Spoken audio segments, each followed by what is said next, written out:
o mirar a Cristo. ¿Saben que nuestro hermano Bian, el tema que dio el domingo, él repitió unas palabras que por lo menos en mí quedaron grabadas?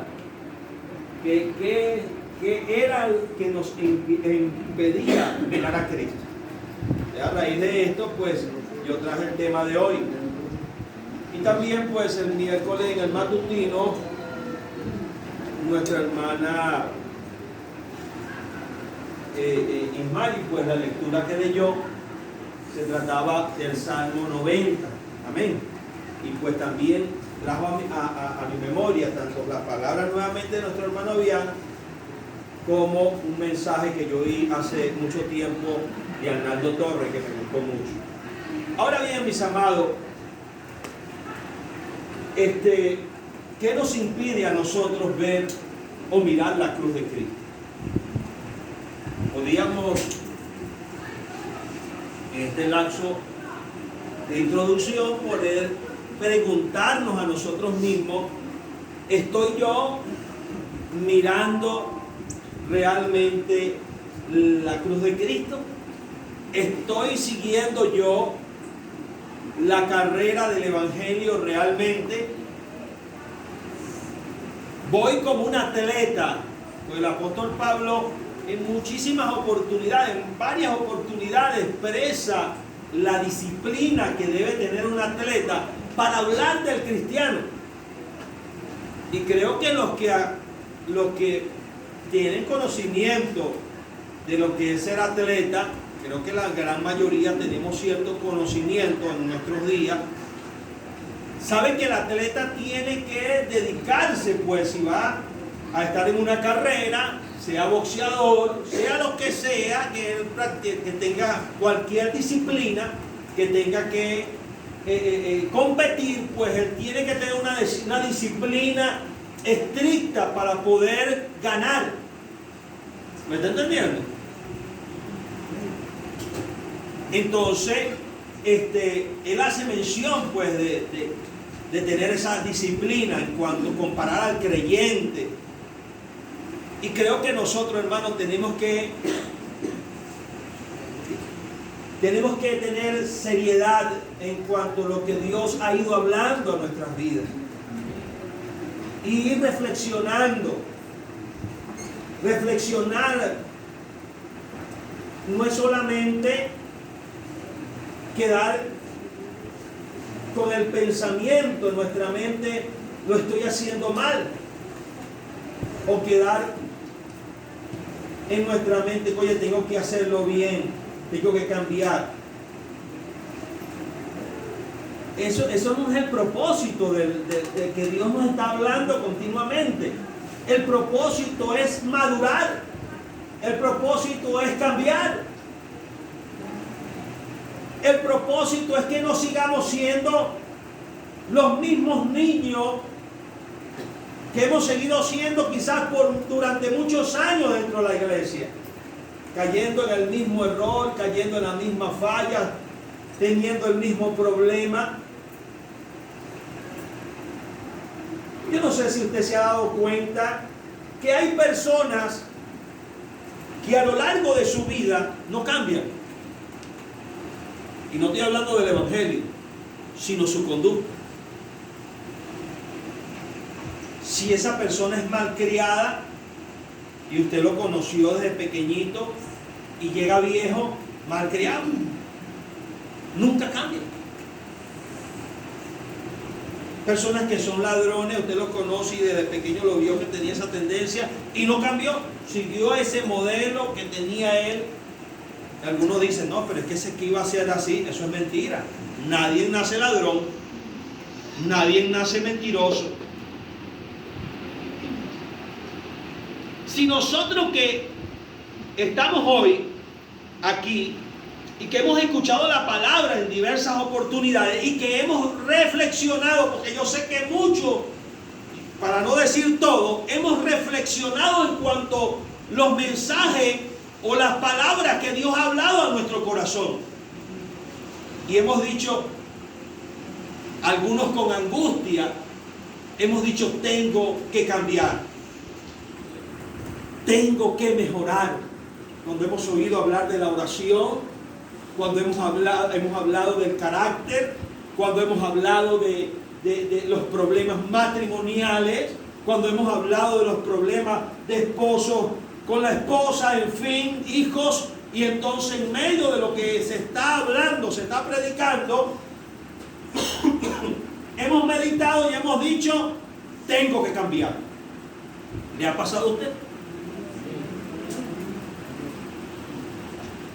Hay un mensaje que a mí nunca se me olvidó, de Arnaldo Torres.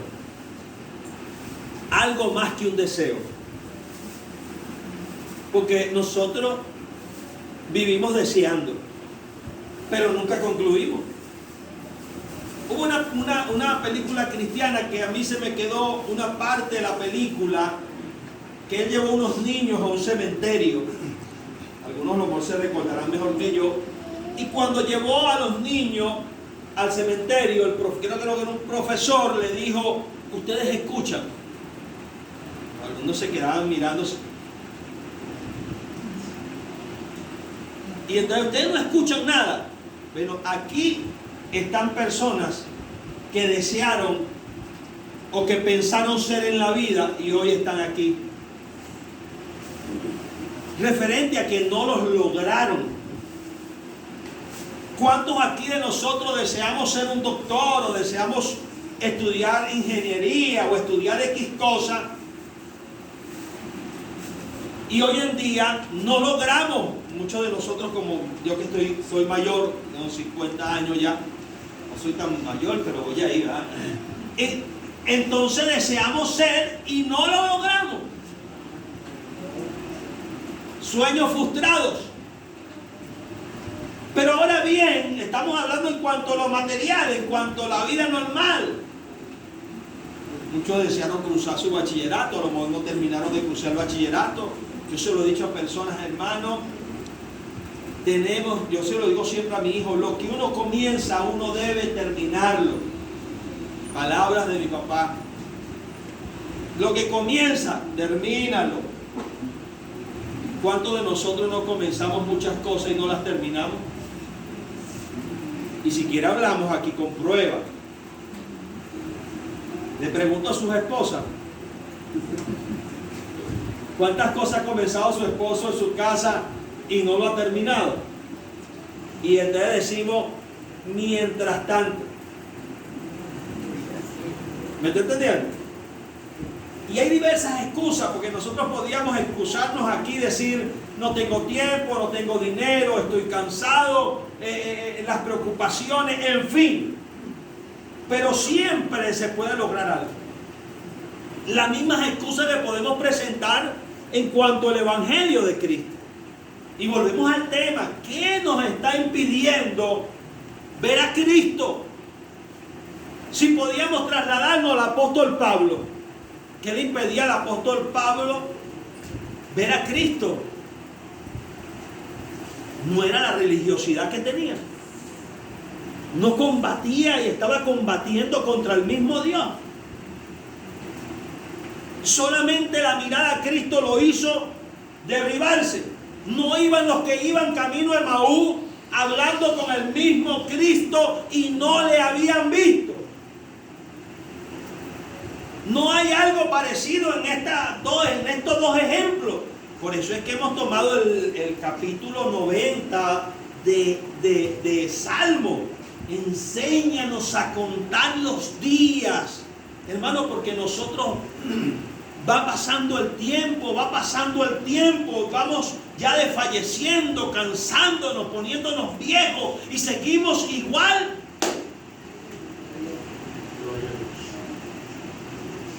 La misma rutina de siempre. Porque hay personas que usted no puede llamarlo o decirle, llamarle la atención, hasta personas mayores, ¿oyó? Usted no le puede decir nada, no, porque es que le da como una garrotera ahí, le da como una malcriadez ahí todavía, siendo ya viejo, no le puede decir nada porque le da como algo.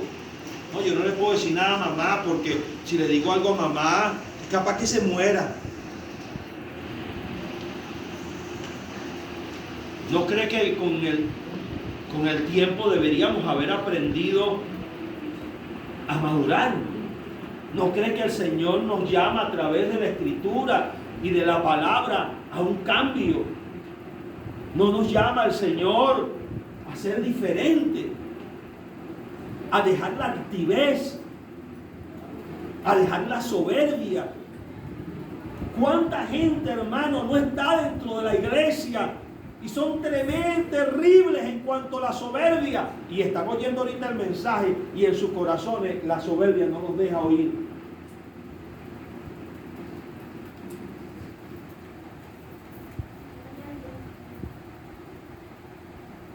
¿Y sabe cuál es el peor enemigo que no dejaba al apóstol Pablo mirar a Cristo? Era la ley. Era la ley. Eran los que le dieron carta para que persiguiera a los cristianos. ¿Qué era lo que le impedía ver a Cristo?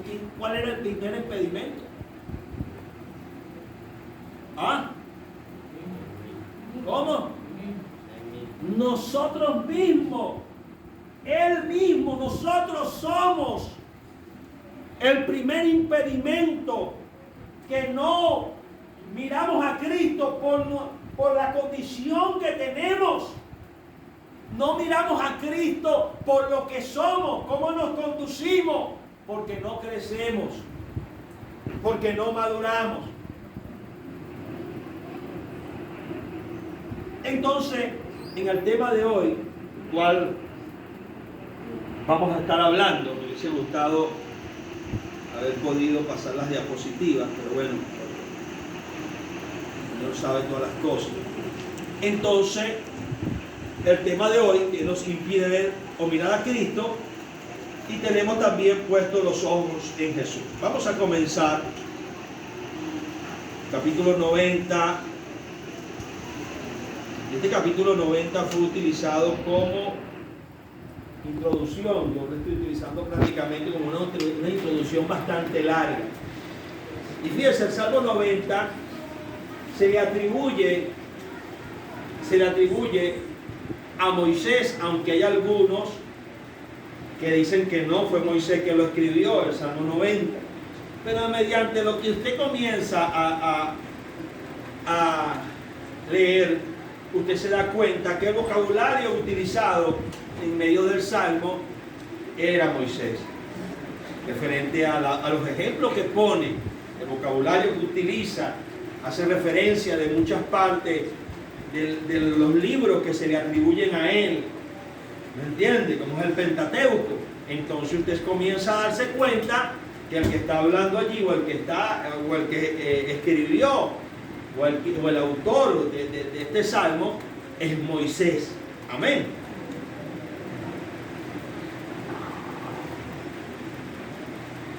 Fíjate, esta oración de este salmo, esta oración de Moisés, Moisés hace reflejar tanto situaciones que él vivió, situaciones que se notan en medio del diálogo del libro del Salmo 90, como se hace mención, que podía ver entre líneas los años. Cuando él habla de los años, está haciendo referencia de los años que vivía anteriormente el hombre. ¿Me entiendes? Que tenía 1000 años, 1000 años como un día, 1000 años. O sea, hace referencia del tiempo que duraba el hombre anteriormente, antes que Dios cortase la edad del hombre. Amén. Entonces, y otras partes que se mencionan en el texto, que podría usted denotar un hombre que había pasado por ciertas situaciones, como la muerte de Miriam, como la muerte de Aarón, y ciertas cosas que habían pasado. Usted dice, oye, o sea, meditando yo cuando vi el que dijo que no, cuando leí un comentarista que dice que no es de Moisés, yo comencé a leerlo detenidamente y yo dije, oye, pero es que indudablemente, si antes de yo leerlo, que dice Moisés arriba, la oración de Moisés, yo decía, bueno, pero es que se le atribuyen algunos salmos a personas que están dudosos, pues como el Salmo 119, que se le atribuye a varios y otros salmos, pero en fin, este salmo se le atribuye a Moisés. Ahora fíjense, comenzamos aquí en el primer texto.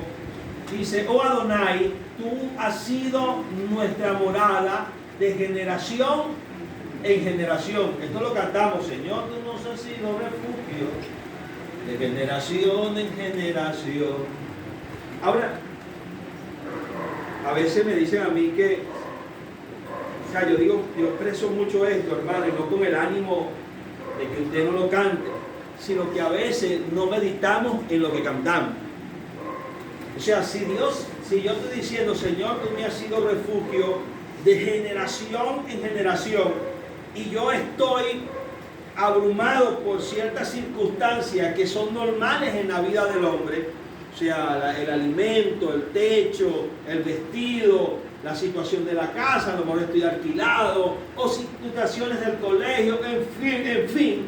Y si yo estoy diciendo: Señor, tú nos has sido refugio de generación en generación, ¿quién más podía decir lo que lo está escribiendo, volviendo a Moisés, que podía hablar de la protección divina de Dios, el refugio eterno? Entonces nosotros, teniendo el conocimiento, el poco conocimiento que Dios nos ha dado a través de su palabra, cantamos y decimos que Dios nos ha sido refugio de generación en generación, y vivimos desprovistos realmente de la roca eterna, ¿me entiende? De nuestro Señor, nuestro refugio. Muchos de nosotros nos estamos refugiando en el amigo, en la amiga, en el vecino, en la tía, en el primo, en la hermana, en la esposa, en el esposo. Nuestro refugio muchas veces es el que está allí, que comenzamos con lágrimas a contarle nuestra desaveniencia, nuestros problemas, nuestras inquietudes, lo que nos está socavando quizás por dentro, o cómo nos sentimos por lo que estamos viviendo. Pero si mi refugio eterno es Cristo, o si mi refugio eterno en este caso es Yahvé, porque oramos a Él, al Padre, en el nombre de Jesús, entonces, ¿por qué yo no me dirijo a Dios? ¿Por qué yo no me dirijo a Él?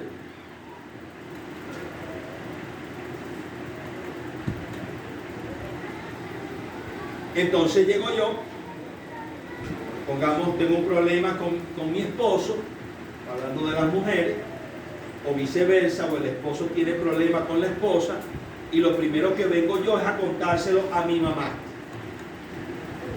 Ay, mamá, pero mire que hoy esta mujer yo no la soporto. Yo estoy cansado, mamá, de esta mujer. ¿Quién es mi refugio? Dígalo, ¿quién es mi refugio? ¿Quién es mi refugio ahí? Mi mamá. Ese es el problema que tenemos nosotros. Sí, los religiosos hoy, que nosotros nos refugiamos es en el que está a nuestro alrededor. Pero hermano, hay unos esposos que yo se los digo a algunos, digo, tú me vas a perdonar, pero hay cosas que hay que contarle a la esposa, pero hay cosas que no hay que contársela al esposo.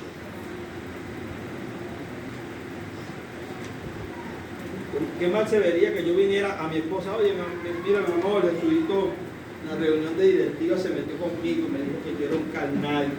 ¿Cómo se vería eso? ¿Cómo se vería eso? Caótico, hermano.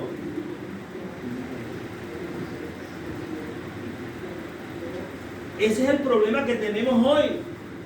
Tenemos una generación, y esto me incluyo yo, tenemos una generación, hermano, que es de cristal, mujeres de cristal, hombres de cristal, que no se les puede decir nada, porque entonces usted es machista, porque entonces usted se cree el mejor. Y dígame, Por lo menos a mí me echan mucha broma porque saliendo un poquito de la clase, diciendo porque como tan serio, ustedes se acuerdan el gallo este que aparece, los que ven comiquita o los que han visto comiquita, el gallo este que aparece en la cuidada de las gallinas, que una gallina que le escape de las gallinas. Claudio se llama. Pero lo cierto es que el gallo siempre anda contando que él era aviador y todo eso, y cuando le tocó volar el avión, pues no podía volar el avión. Él andaba contando su antigüedad, pues lo que había pasado, lo que había vivido. A mí me echan broma y me dicen, no, que tú cuentas siempre lo que viviste. ¿Me entiendes? Echándome broma a alguno. Hermano, pero es que usted ve este tiempo, la generación que estamos hoy, y en esto me incluyo, y es una generación de cristal. Porque no nos hemos refugiado. Porque, hermano, si yo me refugio, no estoy diciendo que no hay que hablar con las esposas, no. Pero si mi refugio es mi esposa, ¿dónde se refugia mi esposa? ¿Ah? O sea, yo soy la cabeza. Pero la cabeza se refugia. Y no es que no hay momentos en que se puede hablar, sí. Pero se supone que el esposo debe refugiarse en Cristo. Porque entonces, y no estoy diciendo que la esposa se va a refugiar también en el esposo, también el refugio del esposo es Cristo, el refugio del hijo es Cristo, pero siempre la familia corre al esposo, que es el que está como cabeza de la familia. ¿Me está entendiendo? Nuestro refugio debe ser Cristo. No debe ser... Mire, nosotros tenemos un problema y andamos buscando a quién se lo vamos a contar para que nos aconseje. No es malo buscar consejo, no estoy diciendo que sea malo, pero ya usted se lo contó a Cristo. Ya usted habló con Yahvé, ya usted habló con Elohim y le contó lo que está pasando dentro de la casa, con sus hijos, con su esposa. Ya usted se tiró de rodillas y lloró ante él. Pero es más fácil ir para donde el vecino, para donde la vecina, para donde el hermano o para donde quiera que vayamos a buscar consejo antes de irnos ante la presencia de Dios. Siendo que el Señor no es nuestro amparo y fortaleza, nuestro pronto auxilio en las tribulaciones. Y cantamos ese texto y lo cantamos y decimos, por tanto no temeremos aunque la tierra sea removida. La tierra sea removida y se traspasen los montes al corazón del mar. Y dígame si decimos, ¿a quién tengo yo en los cielos sino a ti? Y fuera de ti nada deseo en la tierra. Por favor, ¿qué pasa con nosotros? No estamos mirando la cruz de Cristo. Porque si estuviéramos mirando la cruz de Cristo, yo iría ante la presencia de Dios en medio del problema y le diría, Señor, tú me has sido refugio en generación en generación.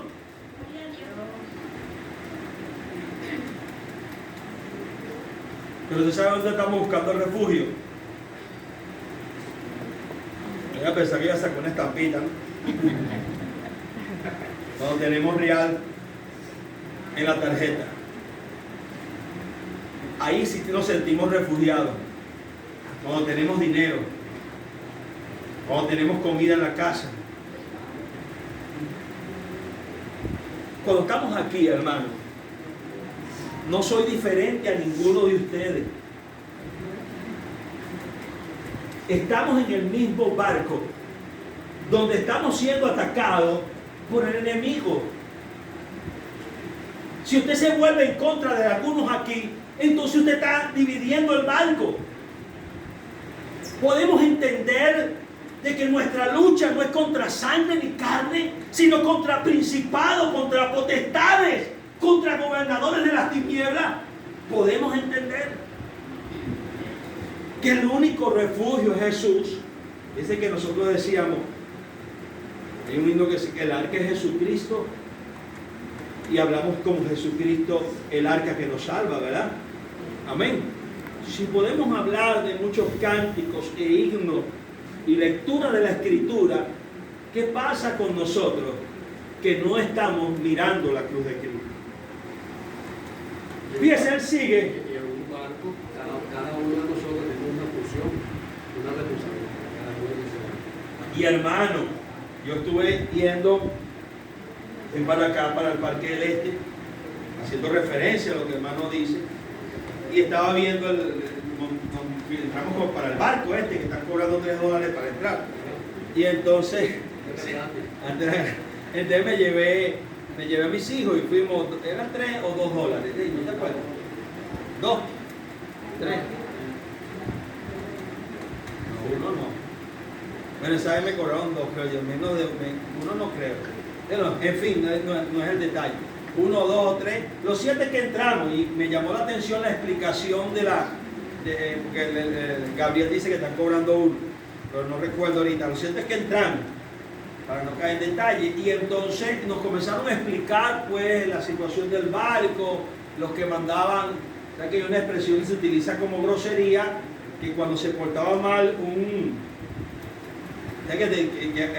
aquí se utiliza, te voy a mandar para el cipote, ese es el hermano.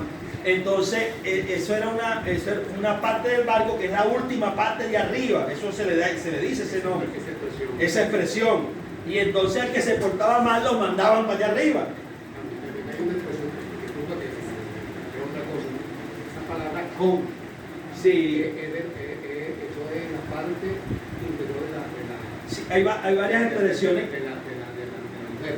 Ajá.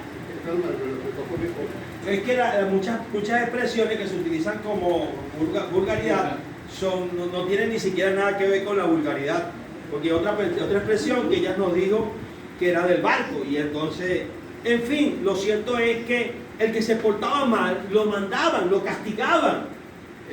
La parte de arriba era la que más se mece. ¿Y qué pasa? El que está arriba, bueno, hermano, eso va a vomitar a las tripas y va a vomitar todo lo que tiene adentro. ¿Me entiendes? Y lo dejaban castigado allá arriba, porque había una sujeción dentro del barco, había un capitán. ¿Quién es el capitán? ¿Quién? ¿Y qué pasa con nosotros?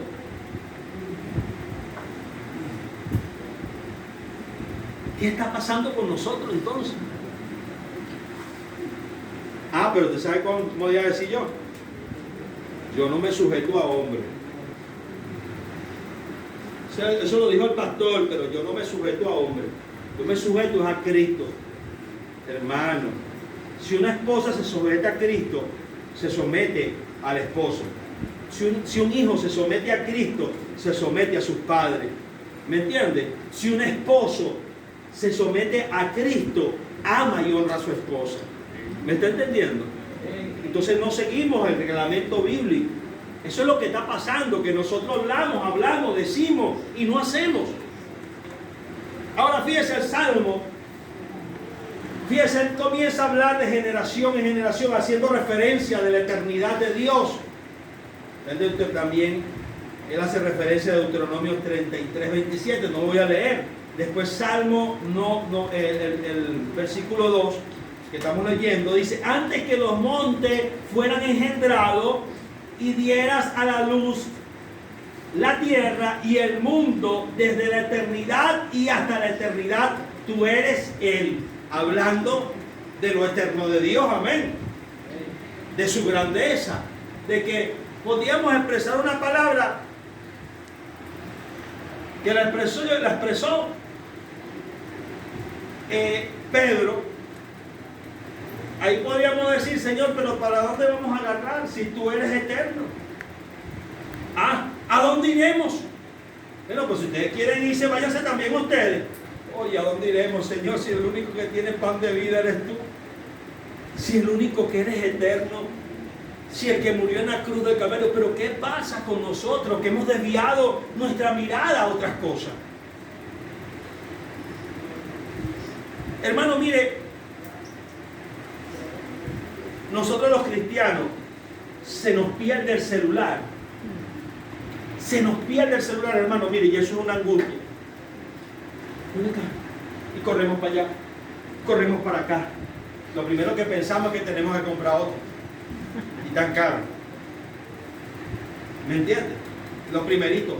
Y dígame si somos personas que no tenemos mucho dinero, decimos, ¿cuándo me compro yo un celular? Fuera Cristo, ¿no cree que nuestra vida cambiaría por completo? Nuestras prioridades.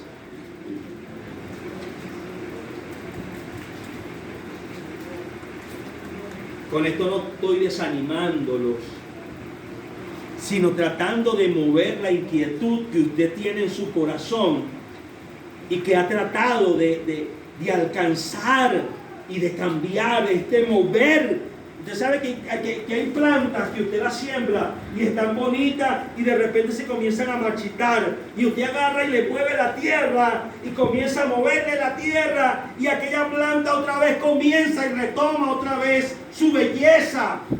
Lo que Dios quiere a través de su palabra es removernos todos los días, es mover la tierra y hacernos entender que Él es soberano y eterno, que Él es eterno, que dónde vamos a agarrar. Cuando Moisés comienza a hablar de este salmo, está hablando de lo débil que somos nosotros, está magnificando el nombre de Dios, que Él es el único soberano y eterno, y que nosotros debemos entender, debemos comprender que sin Él, sin mí, nada podéis hacer. O sea, yo puedo tomar cualquier decisión y hacer lo que yo quiera, pero si Dios no está en el asunto, nos va mal. Así creamos que nos está yendo bien, hermano. Usted puede ver florecer su negocio, usted puede ver florecer su casa, usted le puede ir viendo económicamente, pero si está en contra de Dios, a usted le está yendo mal. Porque dice la Biblia que el impío progresa para su destrucción. Hermano, pero eso está hablando del inconverso. No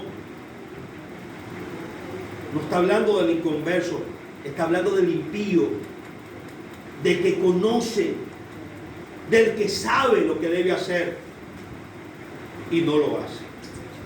Vamos a seguir. El 3. Haces que el hombre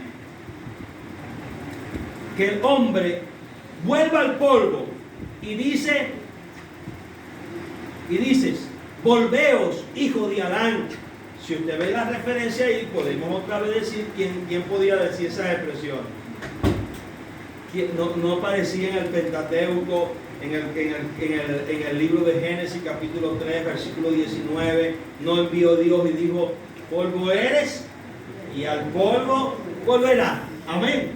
Y él está haciendo referencia a esa palabra, de lo que el hombre es, pues. El hombre, su fin es ir al polvo. El hombre tiene que morir. Y fíjese, él sigue diciendo y dice, porque 1000 años delante de tus ojos son como el día de ayer que pasó y como una de las vigilias de la noche. O sea que está diciendo los 1000 años que dura el hombre. En aquel tiempo que duraba el hombre, aún así durase 1000 años, es como un día o como una vigilia de la noche. O sea, para el Señor no es como nosotros que ya tenemos 50 y estamos cansados. ¿Usted me entiende? Como muchos de nosotros no queremos despegarnos de esta vida. Porque ¿en qué función estamos trabajando nosotros? Vamos a detenernos ahí. Él está hablando de la fragilidad del hombre que muere. El hombre no es eterno, Dios es eterno. Ahora, ¿en función a qué estamos trabajando nosotros? ¿En función a qué estamos viviendo nosotros? ¿Cuál es nuestro fin?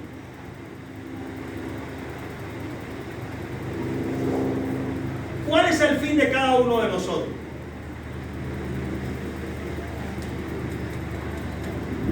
Nuestro fin debería ser el llegar al cielo, el llegar a las moradas eternas, El ver la cruz de Cristo, ver a quien murió por mí en la cruz del Calvario, ese debería ser mi fin.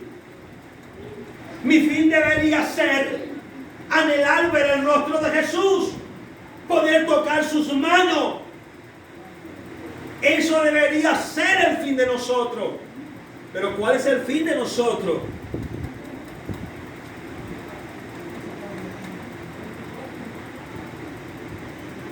¿Qué ocupa tanto nuestra mente?